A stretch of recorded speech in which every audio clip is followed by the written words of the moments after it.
കൃത്യമായിട്ട് ദൈവസ്വരം കേൾക്കാൻ പറ്റും.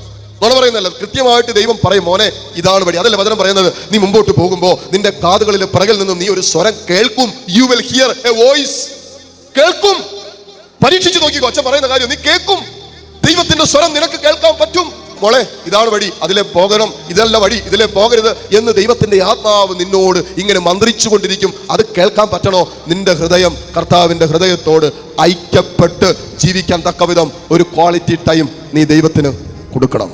സന്ധ്യാപ്രാർത്ഥന കൂടാതെ നിങ്ങൾ പ്രാർത്ഥിച്ചു കൊണ്ടിരിക്കുന്ന ഈ എഴുതി പുസ്തകത്തിൽ വെച്ചിരിക്കുന്ന ആ പ്രാർത്ഥനകൾക്കപ്പുറം എല്ലാ ദിവസവും ചൊല്ലിക്കൊണ്ടിരിക്കുന്ന, വർഷങ്ങളായി അർത്ഥം പോലും മനസ്സിലാക്കാതെ നാവുകൾ കൊണ്ട് ഉരുവിട്ടുകൊണ്ടിരിക്കുന്ന ഈ പ്രാർത്ഥനകൾക്കപ്പുറം എത്ര നിമിഷങ്ങൾ, എത്ര മിനിറ്റ് ഒരു ദിവസം നീ ദൈവം പറയുന്നത്, ദൈവം ഇങ്ങോട്ട് പറയും, നീ അങ്ങോട്ട് പറയുന്നല്ല, ദൈവം ഇങ്ങോട്ട് പറയുന്നത് കേൾക്കാൻ നീ ദിവസം സ്പെൻഡ് ചെയ്യുന്നുണ്ട്. അതാണ് ക്വാളിറ്റി ടൈം.